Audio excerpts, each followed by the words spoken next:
আসসালামু আলাইকুম। সংবাদে আপনাদের সবাইকে স্বাগতম। প্রথমে থাকছে সংবাদ শিরোনাম। প্রথমেই জানিয়ে দিব, ইসরায়েলকে ইরানের বিস্ফোরক হুঁশিয়ারি, ট্রাম্পকে ঘিরে নতুন চাপ, হরমুজ নিয়ন্ত্রণে অনড় তেহরান, বিশ্বজুড়ে বাড়ছে যুদ্ধের আশঙ্কা। এরপরেই জানিয়ে দিব, ইরান যুদ্ধের পর তুরস্ককে ঘিরে নতুন আশঙ্কা, নেতানিয়াহুর রাজনৈতিক সংকটে বাড়ছে উত্তেজনা, মধ্যপ্রাচ্যে ইসরায়েল তুরস্ক সংঘাতের জল্পনায় কাঁপছে বিশ্ব। তারপরেই জানিয়ে দিব, ইরানের অস্ত্রের ট্রিগারে আবার আঙুল, যুদ্ধবিরতি ভাঙলেই ভয়ঙ্কর পাল্টা আঘাতের হুঁশিয়ারি, যুক্তরাষ্ট্র ইসরায়েলকে ঘিরে মধ্যপ্রাচ্যে নতুন যুদ্ধের শঙ্কা। সর্বশেষ জানিয়ে দিব, খামেনির দাফনের পর ইরান যুক্তরাষ্ট্র আলোচনায় নতুন গতি আনতে চাপ, হরমুজ ও পারমাণবিক সংকট ঘিরে মধ্যপ্রাচ্যে বাড়ছে কূটনৈতিক উত্তেজনা। আপনি যদি ইরানের জয় দেখতে চান আর ইরানের পাশে চীন ও রাশিয়ার শক্ত অবস্থান দেখতে চান, তাহলে এখনই চ্যানেলটি সাবস্ক্রাইব করুন। দর্শক, এতক্ষণ শুনছিলেন সংবাদ শিরোনাম। এখন জানাবো বিস্তারিত। বিস্তারিত জানার আগে আপনি যদি চ্যানেলে নতুন হয়ে থাকেন তাহলে আমাদের চ্যানেলটি সাবস্ক্রাইব করুন, আর কোন জায়গা থেকে দেখছেন এবং শুনছেন তা কমেন্ট করে জানান। ভিডিওটি ভালো লাগলে একটি লাইক দিন। ইরানের পররাষ্ট্রমন্ত্রী আব্বাস আরাকচি এক বিস্ফোরকাঙ্কেরী বিশ্ব রাজনীতিতে নতুন করে আলোড়ন সৃষ্টি করেছেন। সামাজিক যোগাযোগ মাধ্যম এক্সে দেওয়া এক পোস্টে তিনি ইসরায়েলের উদ্দেশ্যে সরাসরি হুঁশিয়ারি উচ্চারণ করেছেন, যা মূলত ইরান ও যুক্তরাষ্ট্রের মধ্যে হওয়া সাম্প্রতিক একটি সমঝোতা স্মারককে কেন্দ্র করে আবর্তিত হচ্ছে। আরাকচির দাবি, এই সমঝোতার শর্তানুযায়ী মার্কিন প্রেসিডেন্ট তেল আবিবে তার পোষ্যদের অর্থাৎ ইসরায়েল সরকারকে নিয়ন্ত্রণে রাখতে প্রতিশ্রুতিবদ্ধ। ইসরায়েলের প্রতিরক্ষামন্ত্রী ইসরায়েল কাৎজের এক উস্কানিমূলক মন্তব্যের জের ধরে এই কঠোর অবস্থানে পৌঁছেছে তেহরান। সম্প্রতি কাজ ইরানের সর্বোচ্চ নেতা মোস্তাবা খামিনিকে উদ্দেশ্য করে বলেছিলেন যে তিনি এবার মৃত্যুর লক্ষ্যবস্তু। এই বক্তব্যকে কেন্দ্র করে তেহরানের অন্দরে ক্ষোভের আগুন জ্বলে উঠেছে।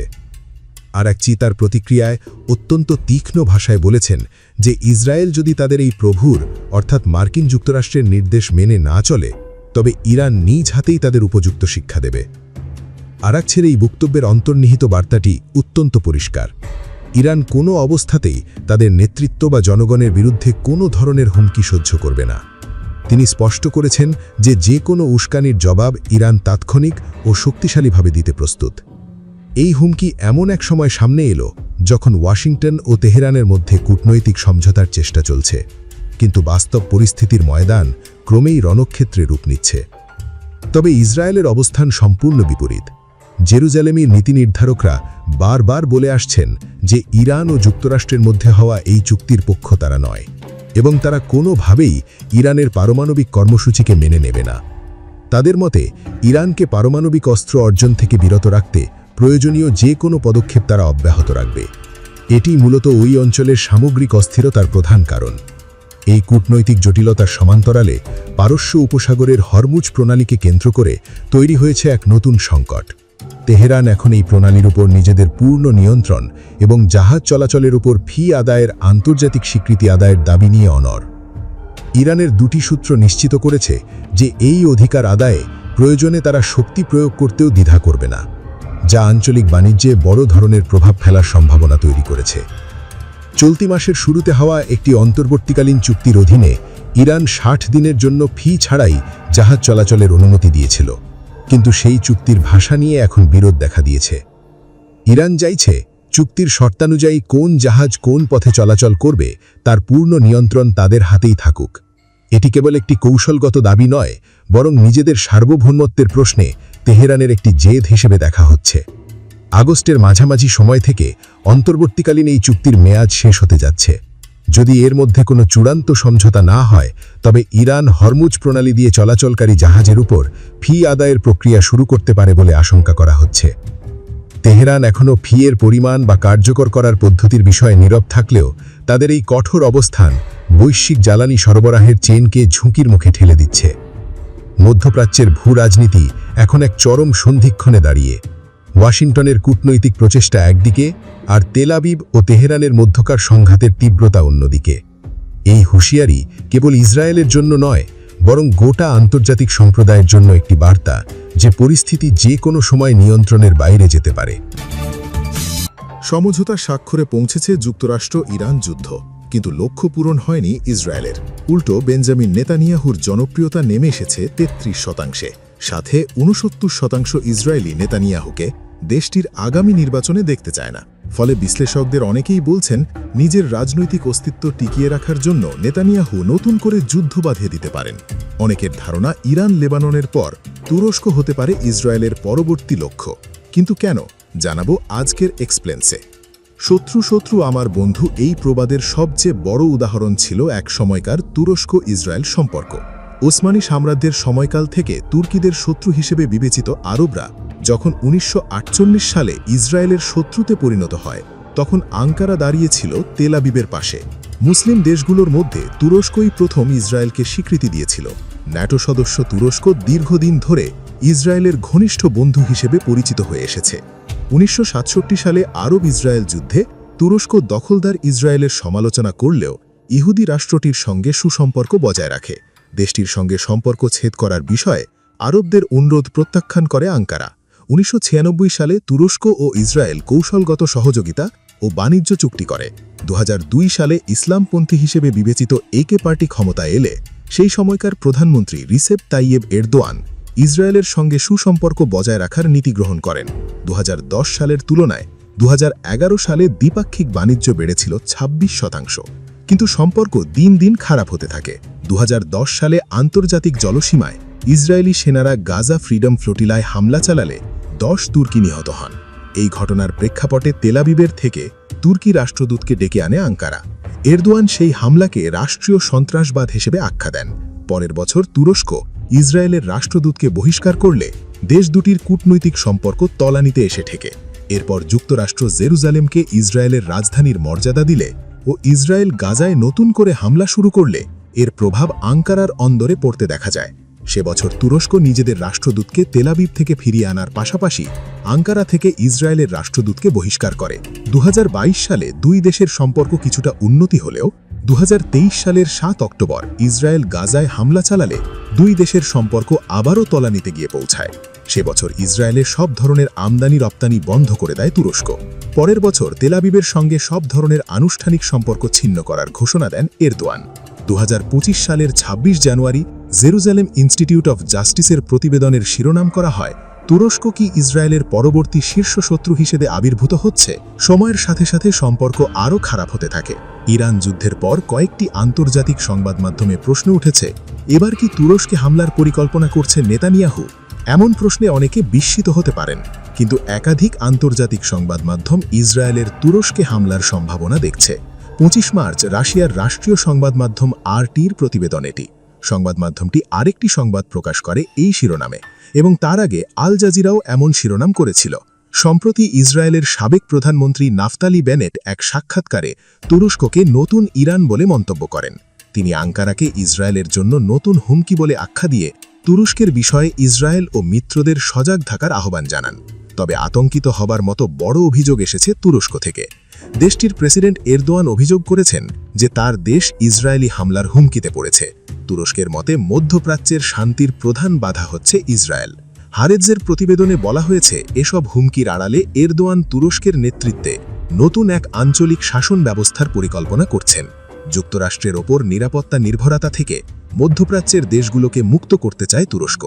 এদিকে জেরুজালেম পোস্ট তাদের এক বিশ্লেষণে প্রশ্ন তুলেছে, তুরস্ক ও ইসরায়েলের বাগযুদ্ধে মধ্যপ্রাচ্যকে নতুন সংকটের দিকে ঠেলে দিতে যাচ্ছে না তো? বিশ্লেষকদের অনেকেই মনে করছেন, মধ্যপ্রাচ্যে তুরস্ক ও ইসরায়েল নিজেদের যেভাবে একে অপরের শত্রু হিসেবে প্রচার করে যাচ্ছে, তা হয়তো পুরো পরিস্থিতিকে একদিন আচমকা এক অনাকাঙ্ক্ষিত যুদ্ধের দিকে ঠেলে দিতে পারে। এখন দেখার বিষয়, নিজেদের নিরাপত্তার কথা বলে ইসরায়েল একসময়ের ঘনিষ্ঠ বন্ধু তুরস্কের সঙ্গে কোনো সামরিক সংঘর্ষে জড়ায় কিনা। হঠাৎ করেই আবারও অস্ত্রের ট্রিগারে আঙুল রেখেছে ইরানের সামরিক বাহিনী। তবে কি ইসরায়েলের বিরুদ্ধে পুনরায় প্রতিশোধ নেওয়ার কৌশল সাজিয়ে ফেলেছে তেহরান? মাত্র ১ ঘণ্টার ব্যবধানে সম্প্রতি যুক্তরাষ্ট্রের ৮টি সামরিক ঘাঁটিতে প্রতিশোধমূলক হামলা চালিয়ে নিজেদের শক্তির জানান দেয় ইরানের সামরিক বাহিনী। আর এতেই উত্তেজনা ছড়িয়ে পড়ে পুরো মধ্যপ্রাচ্যে। তাহলে কি আরেকটি যুদ্ধের দ্বার প্রান্তেই যুক্তরাষ্ট্র ও ইসরায়েল? প্রশ্ন হলো, কতটা শক্তি নিয়ে এবার ইহুদিবাদীদের বিরুদ্ধে যুদ্ধে লড়বে ইরান? যুদ্ধের উত্তাপ যেন কোনোভাবেই কমছে না মধ্যপ্রাচ্যে। ইরানকে ঘিরে প্রতিনিয়তই ষড়যন্ত্রমূলক পায়তারা চালিয়েই যাচ্ছে যুক্তরাষ্ট্র ও ইসরায়েল। তাদের লক্ষ্য একটাই, ইরানের পারমাণবিক ও ক্ষেপণাস্ত্র সক্ষমতাকে ধ্বংস করে দেশটির সামরিক শক্তিকে নির্মূল করা। কিন্তু সমঝোতা চুক্তি করেও যখন নিজের স্বার্থ আদায় ব্যর্থ হয়েছেন মার্কিন প্রেসিডেন্ট ডোনাল্ড ট্রাম্প, তখন ভিন্ন পথ অনুসরণ করতে চাইছেন যুক্তরাষ্ট্রের শাসক। তবে ক্ষেত্রে কি ইরানের সামরিক পরিকল্পনার সামনে টিকতে পারবে ইহুদিবাদীরা? সম্প্রতি ইরানের আকাশসীমার কাছে নিজেদের যুদ্ধবিমানগুলো উড়িয়ে পরিস্থিতি ঘোলাটে করার জোরদার পায়তারা চালায় ইসরায়েল। এমনকি হরমোজ প্রণালী দিয়ে অবৈধভাবে যুক্তরাষ্ট্র সংশ্লিষ্ট একটি বাণিজ্যিক জাহাজ পারাপারের চেষ্টাও করে। কিন্তু শেষ রক্ষা হয়নি মার্কিনী জাহাজটির। ইরানের ছোড়া আত্মঘাতী ড্রোন ও ব্যালিস্টিক মিসাইলের তাড়া খেয়ে বৈশ্বিক সামুদ্রিক রুটটির নির্দিষ্ট সীমানা থেকে পালাতে বাধ্য হয় যুক্তরাষ্ট্র সংশ্লিষ্ট ওই জাহাজ। যদিও ঘটনার রেশ এখানেই শেষ হয়নি। চলতি মাসের 18 তারিখ ইরানের সাথে সমঝোতা চুক্তিতে সই করার পরও দেশটির উপকূলীয় অঞ্চলে থাকা সামরিক অবকাঠামোকে লক্ষ্য করে সম্প্রতি হামলা চালায় যুক্তরাষ্ট্র। তবে মার্কিনীদের এমন আগ্রাসী আচরণের জবাব দিতে মোটেও দেরি করেনি তেহরান। কুয়েত ও বাহরাইন সহ মধ্যপ্রাচ্যের বিভিন্ন দেশে থাকা যুক্তরাষ্ট্রের 8টি সামরিক ঘাঁটিতে মিসাইল হামলা চালিয়ে কড়া জবাব দেয় ইরান। ওই ঘটনার পরপরই ইরানের সর্বোচ্চ প্রতিরক্ষা বাহিনী IRGC এক বিবৃতিতে জানায়, আগ্রাসী শত্রুরা বারবার প্রতিশ্রুতি ভঙ্গ করছে। সমঝোতা চুক্তি লঙ্ঘন করে আমাদের 5টি উপকূলীয় সামরিক স্থাপনায় হামলা চালিয়েছে তারা, যার কারণেই মূলত ইরানও পাল্টা প্রতিক্রিয়া জানিয়েছে। তবে এর মাধ্যমেই যে যুক্তরাষ্ট্র চুপ হয়ে যাবে না সেটি ভালোভাবেই জানে ইরানের সামরিক বাহিনী। এমনকি ইসরায়েলের প্রধানমন্ত্রী বেনিয়ামিন নেতানিয়াহুও সম্প্রতি হুঙ্কার দিয়ে জানিয়েছেন, ইরান ইস্যুতে আমাদের লক্ষ্য এখনও পূরণ হয়নি। তাই তো আবারও অস্ত্রের ট্রিগারে আঙ্গুল রেখেছে ইরানের সামরিক বাহিনী। এ প্রসঙ্গে দেশটির ভারপ্রাপ্ত প্রতিরক্ষামন্ত্রী ব্রিগেডিয়ার জেনারেল মজিদ ইবনে রেজা বলেছেন, আমরা শত্রুদের কোনোভাবেই বিশ্বাস করি না। যুদ্ধবিরতি আবারও লঙ্ঘন হলে আমাদের সামরিক বাহিনী যথাযথ ও প্রয়োজনীয় ব্যবস্থা গ্রহণ করবে। আমাদের আঙ্গুল অস্ত্রের ট্রিগারেই রয়েছে। 30 জুন এক প্রতিবেদনে বিষয়টি নিশ্চিত করেছে ইরান ভিত্তিক সংবাদ মাধ্যম মেহের নিউজ এজেন্সি। তবে প্রশ্ন হল, ইরান কি নতুন কোনো অস্ত্র তৈরি করেছে? প্রতি সপ্তাহে সর্বোচ্চবার বিকাশ পেমেন্টে 50 জন হবেন পেমেন্ট চ্যাম্পিয়ন। জিতে নিন টিভি সহ আকর্ষণীয় সব প্রাইজ। ইহুদিবাদীদের প্রতিটি পদক্ষেপের দিকে তীক্ষ্ণ নজর রেখেছে ইরান। তাই তো সম্ভাব্য যুদ্ধে আবারও যুক্তরাষ্ট্র ও ইসরায়েলকে লজ্জাজনকভাবে পরাজিত করতে ইরান বৃদ্ধি করেই চলেছে দেশটির সামরিক অস্ত্রাগার, যাতে রয়েছে আত্মঘাতী ড্রোন ও শক্তিশালী ব্যালিস্টিক ক্ষেপণাস্ত্র। এমনকি ইহুদিবাদীদের যুদ্ধবিমান হামলা মোকাবেলা করতে এয়ার ডিফেন্স সিস্টেমও তৈরি করছে তেহরান। শুধু তাই নয়, আন্তর্জাতিক বিভিন্ন সংবাদ মাধ্যমের দাবি, যুক্তরাষ্ট্র ও ইসরায়েলের ক্রমাগত চাপ প্রয়োগের কারণে পারমাণবিক অস্ত্র তৈরির পথে হাঁটতে পারে ইরান। ইরানের সঙ্গে চলমান আলোচনা দ্রুত এগিয়ে নেয়ার জন্য যুক্তরাষ্ট্রের প্রতি আহ্বান জানিয়েছেন সাবেক মার্কিন ইরান আলোচক অ্যালান আয়ার। তিনি বলেন, সাবেক সর্বোচ্চ নেতা আয়াতুল্লাহ আলী খামেনির দাফন সম্পন্ন হওয়ার পর আলোচনার গতি বাড়ানো জরুরি, যাতে কূটনৈতিক অগ্রগতি ধরে রাখা যায়। কাতার ভিত্তিক সংবাদ মাধ্যম আল জাজিরাকে দেয়া এক সাক্ষাৎকারে আয়ার বলেন, এখন পর্যন্ত যুক্তরাষ্ট্র ও ইরানের মধ্যে আলোচনা ধীর গতিতে চলছে। তার মতে দুই পক্ষের আরও ঘন ঘন এবং দীর্ঘ সময় ধরে বৈঠক করা প্রয়োজন। তিনি বলেন, খামেনির দাফনের কারণে আলোচনা সাময়িকভাবে স্থগিত থাকতে পারে, তবে এরপর যুক্তরাষ্ট্রের উচিত দ্রুত আলোচনার গতি বাড়ানো। আয়ার আরও বলেন, এখনও উভয় পক্ষ হরমুজ প্রণালী খোলা রাখা, এর নিয়ন্ত্রণ ব্যবস্থা, লেবানন ইস্যু এবং ভবিষ্যতে পারমাণবিক কর্মসূচি নিয়ে কার্যকর অগ্রগতির প্রাথমিক পর্যায়েই রয়েছে। তার ভাষায়, পারমাণবিক ইস্যুই বর্তমান উত্তেজনার মূল কারণ। তিনি আশা প্রকাশ করেন, দাফন অনুষ্ঠান শেষে ওয়াশিংটন ও তেহরান আলোচনায় নতুন গতি আনবে এবং গুরুত্বপূর্ণ বিষয়গুলোতে বাস্তব অগ্রগতি অর্জনের চেষ্টা করবে।